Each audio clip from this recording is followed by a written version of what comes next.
안녕하세요. 개발자 정주원입니다.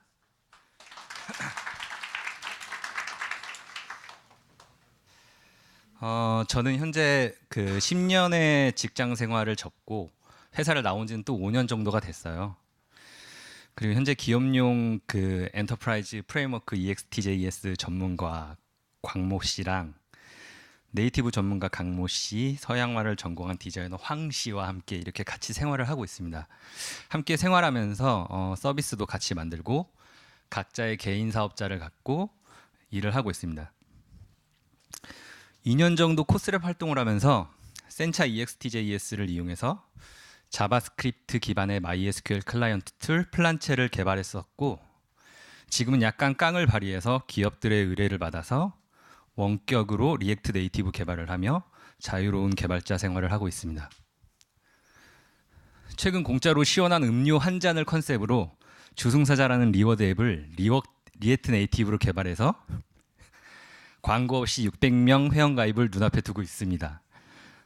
외주하느라고 별로 이렇게 마케팅할 시간이 부족해서 일단 이렇게 느리게 진행을 하고 있고요. 그 보통 팀에서 리액트 네이티브 안드로이드 쪽은 제가 맡아서 하고 iOS 쪽은 팀의 다른 멤버가 개발을 하고 있습니다. 이 앱을 시작으로 이제 여러 서비스를 리액트 네이티브로 재미있게 만들어 나갈 예정입니다. 이름은 도깨비에서 저승사자 있잖아요. 저승사자랑 그 주씨의 주자랑 합쳐서 주승사자로 만들었어요. 예, 재미없나요? 그 리액트 네이티브 이전에 앱을 만들어 본 경험은 그 코도바와 리액트 JS를 이용해서 웹뷰 기반의 카 쉐어링 앱을 이것 또한 의뢰를 받아서 개발을 해보았습니다. 피플카 앱은 그 서비스의 특성상 카드를 등록해두고 서버에서 모듈을 통해 결제하는 시스템이라 다른 연동 이슈가 별로 없었어요. 그 코도바 진영에서 존재하는 서드파티 라이브러리가 비교적 잘 동작을 해주었고 웹뷰가 생각보다 잘 작동을 해주었습니다. 그리고 리액트 네이티브를 하게 되면서는 보고 계신 모듈들을 만들었습니다. 그 오늘 제가 이 자리에 이야기를 하려고 나오게 된 가장 근본적인 이유들인데요. 그 처음으로 여러 PG사들을 한 번에 연동 가능한 결제 연동 서비스 아임포트라는 게 있어요. 그 아임포트 연동 모듈을 만들었는데 왜 그렇게 아임포트 연동 모듈을 만들게 됐냐면 클라이언트가 사용하는 서비스가 이거였어요. 그래서 앱을 개발하려면 연동을 할 수밖에 없었죠. 그래서 아임포트 모듈은 현재 공개가 돼 있는 상태고 뭐 프로젝트가 종료되면 뭐 별도의 제가 결제 관련 프로세스를 진행해 볼 수가 없기 때문에 메인테이닝은 따로 하지 못하고 있는 실정입니다. 일단 공개만 해놨고요. 그 두 번째로는 이제 주승사자에서 쓰는 광고 플랫폼 연동 모듈을 만들었습니다. 그 리워드 앱의 특성상 광고사의 플랫폼을 연동해서 광고를 받아와서 유저에게 적립을 시키는데 해당 부분은 연동을 해야 가능합니다. 그래서 저는 현재 회사를 나온 죄송해요. 이게 스크립트가 섞였네. 그 현재 잠시만요. 그리고 세 번째 보시는 것처럼 다음 맵을 이용한 지도 연동이 있어요. 그리고 현재 그 하나로 TNS라는 물류회사의 배차앱 개발 의뢰를 받아가지고 진행을 하고 있는 내용입니다. 그 다음 맵뷰 모듈은 앞으로 11월 말까지 클라이언트 쪽 프로젝트를 진행하면서 최종 업데이트 후 공개할 예정입니다. 그 오늘 드릴 말씀은 그 이제 처음 리액트 네이티브를 시작하면서 겪게 되었던 고생담이 있고요. 개발하면서 놓쳤던 부분들과 JS를 벗어난 그 네이티브에 대한 이야기를 좀 하려고 합니다. 그 이제 저 또한 우리가 이제 스타크래프트 처음 시작할 때 오버로드만 뽑아가지고 공격을 시도했던 것처럼 그 개발을 어떻게 해야 될지 갈피를 못 잡는 때가 있었어요. 그래서 그 처음 리액트 네이티브를 만나던 때가 생각나서 정리를 좀 해보았습니다. 그 처음 리액트를 시작했을 때가 생각이 나네요. 그 처음 시작할 때만 해도 저에겐 그저 이렇게 보였어요. div 태그를 뷰로 바꿔서 그냥 개발하면 되는구나 라고 이제 생각을 하게 됐죠. 그리고 CSS와 유사한 이 스타일링 표기법이 리액트를 했을 때와 이질감을 거의 느끼지 않고 사용할 수 있어 보였습니다. 로그인 화면이 이렇게 만들어지죠. 그리고 이제 그 검색하다가 얻어 걸린 라우터 라이브러리도 얻어 걸린 게 리액트 네이티브 라우터 플럭스였어요. 예, 어떻게 보면 되게 운이 나빴는데 그 리액트를 썼을 때와 비교적 비슷한 방법으로 라우터를 쓸 수 있어서 얘를 그냥 선택을 하게 됐습니다. 또한 그 수많은 서드 파티 모듈들이 되게 장점으로 보였습니다. 그 몇 가지 모듈만 깔아서 잘 구현이 된다라는 전제하에 빠른 개발을 이제 보장할 수 있으니까 이게 나중엔 그 리액트 네이티브 라이브러리를 업그레이드할 때 발목을 잡더라고요. 어쨌든 이 일련의 느낌이 일렉트론을 처음 해봤을 때와 느낌이 되게 유사했어요. 자바스크립트로 못할 건 없겠다라고 이제 생각을 했습니다. 리액트에서 이야기하는 run once, write anywhere 있잖아요. 이게 되게 와닿았어요. 그런데 시간이 흐른 지금의 제가 바라보는 리액트 네이티브에 대한 느낌이에요. run 안드로이드 오브젝티브 C 리액트 once, 그 다음에 write anywhere. 예, 이것과 크게 다르지 않습니다. 예. 그 모든 그 네이티브 언어를 다 다뤄야 결국에는 어느 정도 수준을 보장할 수 있다는 말씀을 드리고 싶어요. 이 부분 다시 다음에 또 얘기를 하겠고요. 일단 개발하면서 겪게 되는 몇 가지 시간 도둑들이 있습니다. 그 보통은 서드 파티 라이브러리와 그 리액트 네이티브 버전 간의 궁합 문제가 많고, 빌드나 외부 서비스 연동 시에 겪게 되는 네이티브 설정들에 대한 이슈들이 있습니다. 또한 리액트 네이티브가 버전업 될 때마다 없던 문제가 생기기도 합니다. 최근에 예를 들어서 다음 맵뷰를 연동을 했는데 개발 빌드에서는 잘 돌아가요. 근데 릴리즈 빌드만 하면 깨지는 거예요. 계속 앱이 크래시되고. 보니까 막 찾아봤죠. 이제 그 네이티브에 대한 경험이 별로 없으니까 프로가드 설정을 안 해놔가지고 빌드가 깨지는 거더라고요. 또 어떤 경우는 카카오 로그인 연동을 했는데 개발에서는 굉장히 잘 되는데 릴리즈에서는 또 안 돼요. 그건 이제 또 키애시 관련된 문제가 안드로이드 쪽에서 존재를 하더라고요. 이런 식으로 네이티브 설정에 대한 부분들을 몰라서 겪는 문제들이 상당히 있습니다. 프론트엔드 개발자로 시작을 했기 때문에요. 그래서 그러던 중에 제가 네이티브 개발자에 도전을 할 수 있도록 문을 열어준 사건이 있었습니다. 그 앞서 말씀드렸던 아임포트 서비스 연동이었어요. 그래서 한 번도 그 모바일 쪽에서는 결제 관련 프로세스를 관심 있게 봐온 적이 한 번도 없었어요. 심지어 이때까지도 안드로이드 폰을 한 번도 써본 적이 없었어요. 무조건 iOS만 써봤고 뭐를 관심 있게 보는 그런 성격도 아니었고. 그래서 연동을 하게 된 거죠. 근데 문제는 수많은 앱 카드 연동에서부터 나오기 시작했습니다. 가장 대표적인 문제는 설치되지 않은 앱 카드를 결제 단계에서 호출했을 경우에 리액트 네이티브의 웹뷰 컴포넌트가 관련된 이벤트를 처리해서 에러 화면을 보여주지 않고 마켓으로 보내던가, 아니면 우리 같은 이제 개발자들이 원하는 어떠한 방식으로 처리를 해줘야 되는데 안드로이드 쪽에서는 무슨 수를 찾아봐도 기본 웹뷰 컴포넌트로는 처리가 안 되는 거예요. 어떤 방식으로든 리액트 네이티브가 제공하는 API나 컴포넌트 안에서 처리를 하려고 노력을 했는데 시간만 낭비한 꼴이 되고 말았습니다. iOS 쪽에서는 그나마 이거 너무 작게 나오네요. on should start load with request라는 속성인데, 그나마 그 웹뷰에 존재하는 인터페이스가 예외적인 상황에서 작업을 처리할 수 있게 이제 뒷받침을 해줬는데 안드로이드에서는 미설치된 앱 카드의 인텐트를 아임포트가 제공한 스크립트 내에서 결제를 진행하는 와중에 호출을 했을 때 앱이 실행 가능한 상태인지를 내가 판단하기 이전에 그냥 이렇게 에러 화면으로 웹뷰가 넘겨버리더라고요. 이벤트를 잡아야 되는데. 그래서 이제 이 부분을 되게 골머리를 썩었어요. 그래서 결국엔 이제 포기하고 이때부터 네이티브 모듈을 본격적으로 해봐야겠다라고 판단했습니다.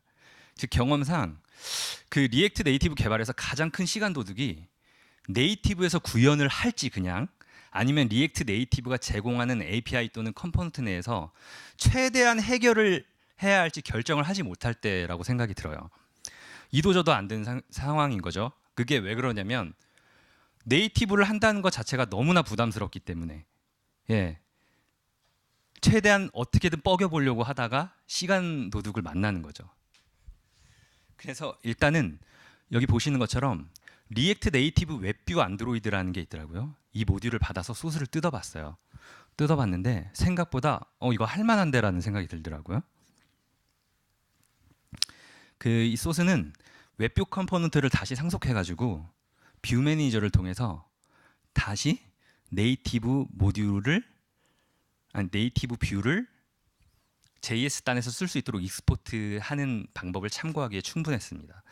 그렇게 해서 처음으로 네이티브 언어로 모듈을 만들고 공개한 것이 그 리액트 네이티브 아임포트 모듈이었습니다. 뭐 지금은 잘 돌아가는지 모르겠어요. 왜냐면 그 버전이 올라가는 부분에 대한 좀 문제도 있고 그 아임포트 쪽의 스크립트 동작에 대한 부분이 또 어떻게 변할지 모르니까 이런 부분들을 계속 메인테이닝 하기는 좀 어렵겠더라고요. 참고만 하시라고 올려놨습니다. 그리고 이제 우여곡절 끝에 그 모듈을 익스포트하고 결제는 연동을 했는데 문제는 한 화면에 표현되는 내용이 너무나 많아질수록 앱의 속도가 형편없어지기 시작했습니다. 근데 사실 그렇게 많아지지도 않았는데 형편없어졌어요. 심지어 안드로이드 쪽에서는 웹앱보다 느리더라고요. 왜 그러지? 했는데 리액트 네이티브가 기본적으로는 싱글 루트뷰라는 사실을 이제 인지를 하지 못했던 거예요. 그 사실을 다시 이제 인지를 하기 시작하고 일반적인 이제 앱의 구성은 준비된 액티비티 내지는 뷰 컨트롤러가 사용자의 액션에 의해서 보여지고 안 보여지고를 반복한다는 점을 알았어요. 그래서 그 리액트 네이티브에서는 별다른 처리가 없는 한 싱글 루트뷰에서 오로지 버추얼 돔에 의지해서 뷰를 계속 다시 그려나간다는 점이었습니다. 또한 모든 뷰의 흐름을 싱글 루트뷰 기반의 서드 파티 내비게이션인 리액트 네이티브 라우터 플럭스에 의존했다는 거예요. 그게 생각이 나네요. 페이스북 에어비앤비가 뭐 코드의 80%를 공유했다. 뷰만 쓰면 난 100% 할 수 있겠네라고 이제 생각을 했었죠. 그런데 싱글 루트뷰 기반이라고 했잖아요. 그러면 이제 버추얼 돔에 의해서 페이지가 변화될 때마다 탭에 있는 각 페이지가 변화될 때마다 화면을 다시 그려줘야 되는 문제가 있어요. 그런데 보시면 주승사자 앱만 봐도 뭐 비슷한 화면이 두 개 빼고는 딱히 없어요. 다 지우고 언마운트 시키고 다시 또 다른 이 로직들을 컴포넌트들을 마운트를 시키는 과정을 하게 되죠. 그래서 영상을 잠깐 보시면 여기서 트는 게 아니구나. 예. 잠시만요. 예.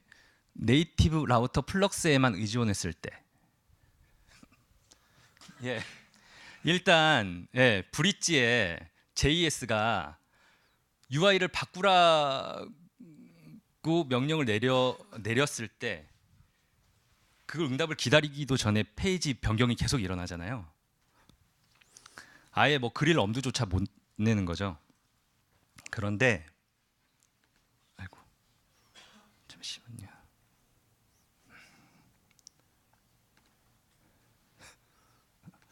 뷰 페이저 안드로이드라는 그 리액트 네이티브에서 제공하는 이제 컴포넌트를 이용해서 해당 탭들을 다시 그리지 않고 뷰 페이지 내에 적재해서 필요할 때마다 show and hide 하는 장면인 거예요. 지금 이 장면이 그런 식으로 바꿨습니다.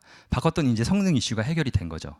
싱글 뷰에만 의존하지 않고 네이티브가 주는 기존의 그 네이티브 컴포넌트가 주는 이점을 그대로 이제 이용을 한 거죠. 근데 이 전에는 이런 컴포넌트를 사용할 엄두조차 못 냈어요. 왜냐하면 몰랐으니까. 이는 iOS 쪽에서 탭바 iOS라는 컴포넌트를 적용했을 때도 똑같이 개선되는 부분입니다. 예, 이 부분을 놓치고 간 거죠.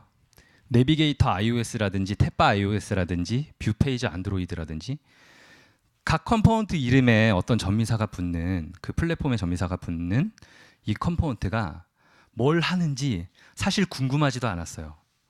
예, 뭐 알아야 궁금하죠. 네.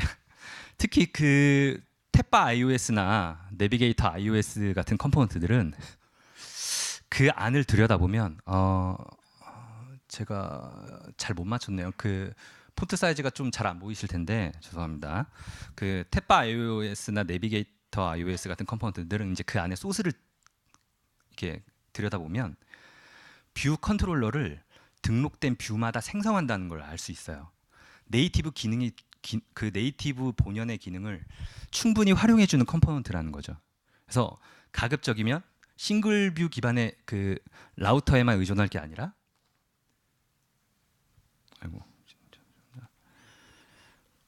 해당 컴포넌트들을 활용을 해야 되는 거죠.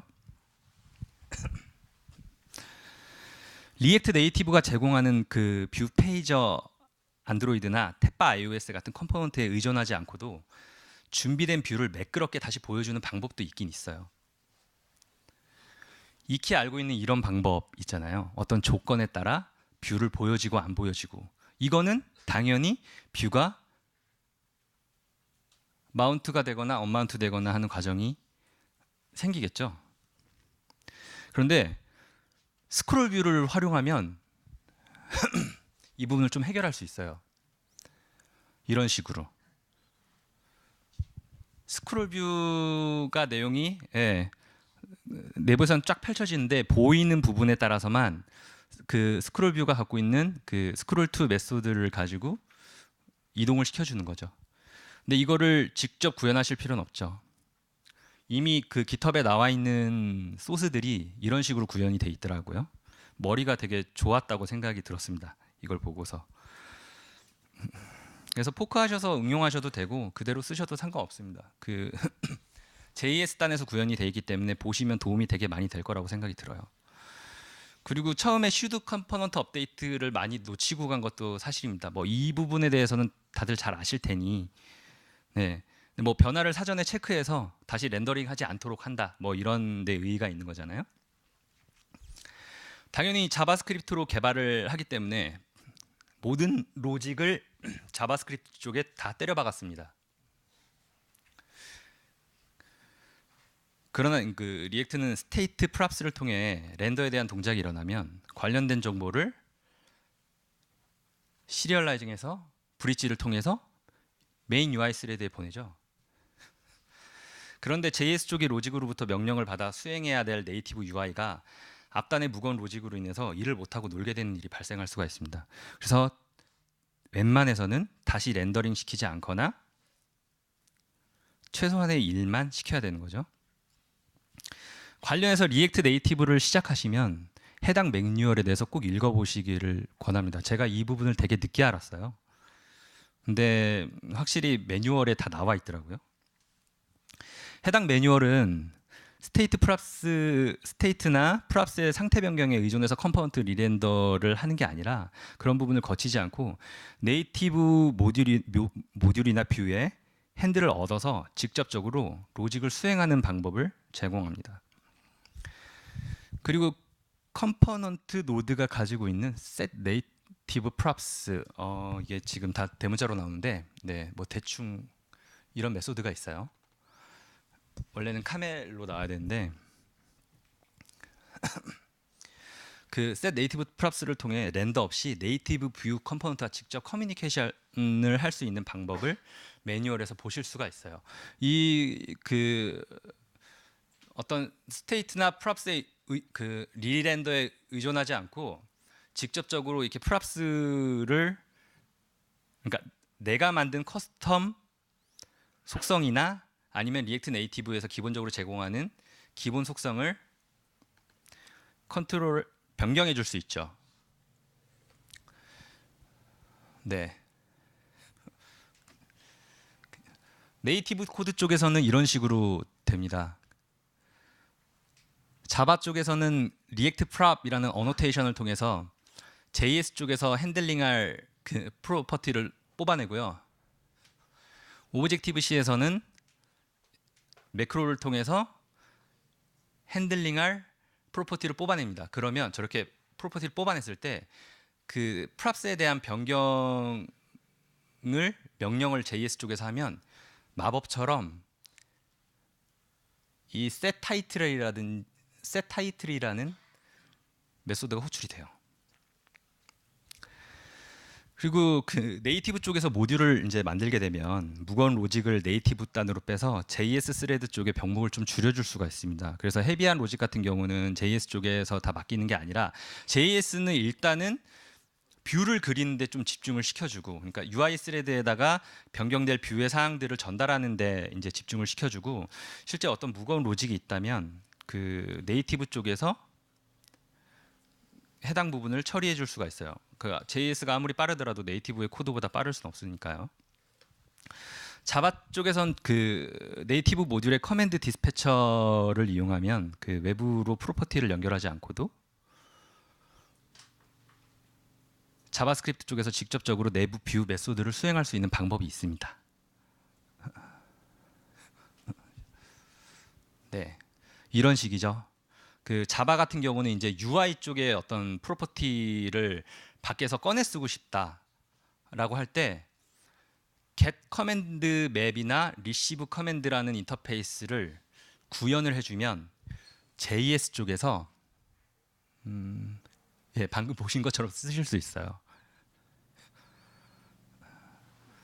예, 이런 방법이 있다라는 정도로 이해해 주시면 되고요.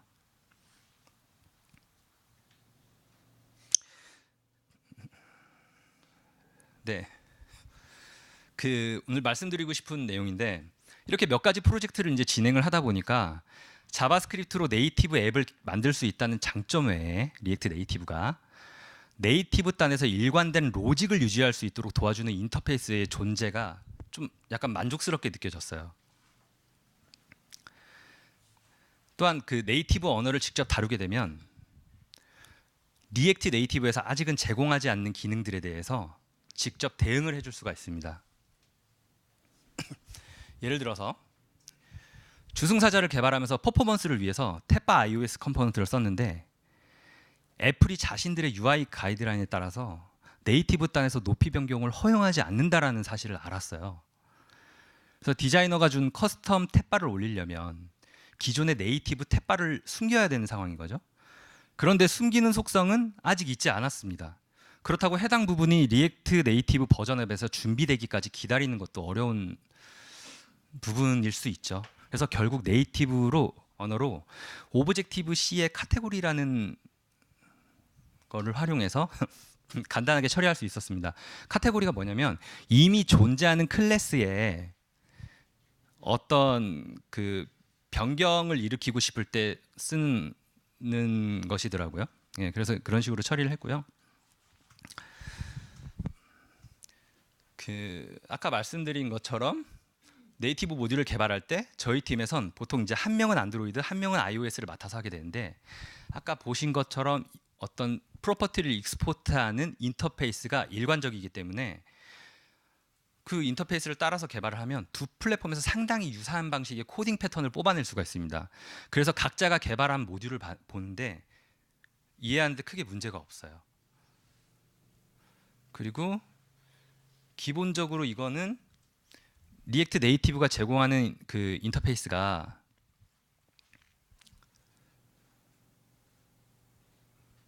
이 부분은 아까 설명한 부분이네요. 그 프로퍼티를 등록하면 세터가 알아서 동작한다. 예.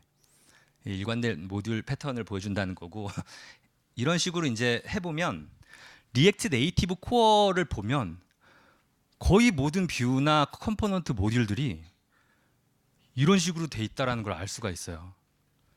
그래서 이거를 해보면 눈에 그냥 들어와요. 내부 코드를 보면.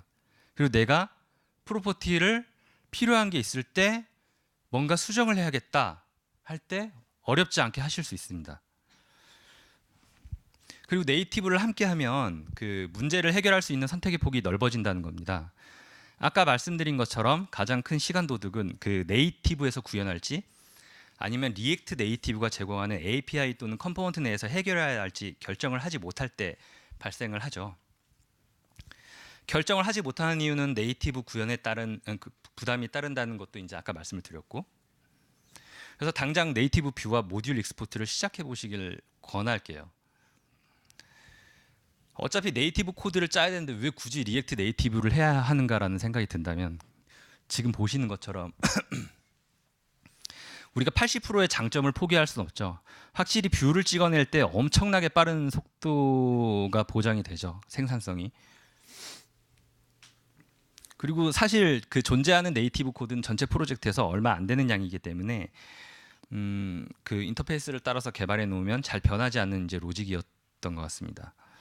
그리고 이제 한번 만들어 놓은 모듈이나 뷰는 프라이빗 혹은 퍼블릭으로 npm에 올려두고 계속 재사용할 수가 있죠. 그렇기 때문에 앞으로 프로젝트를 하는 게 많아지고 만들어 놓은 자신만의 모듈이 많아질수록 높은 생산성을 유지할 수 있겠죠. 또한 매뉴얼을 보고 해보시면 생각보다 어렵지 않다는 걸 아실 수 있습니다. 저도 그 완전 몰랐는데 내 알못이었는데 그 해보니까 생각보다 어렵지 않더라고요. 그 네이티브 개발에 관심이 있으신 분들도 아예 모르는 상태에서 프로젝트를 처음부터 다 세팅하고 네이티브를 하는 것보다 거꾸로 작은 모듈의 단위부터 만들어가면서 지식을 반대로 확장시켜 나가는 것도 괜찮은 학습 방법인 것 같아요. 그래서 그런 식으로 네이티브 개발에 대해서 파악을 하는 게 도움이 된다고 생각을 합니다. 그래서 오늘의 결론은 최대한 다시 그리지 말고 네이티브 언어와 친해지자, 모듈 익스포트를 한번 해보자 라는 걸 말씀드리며 발표를 마치겠습니다. 감사합니다.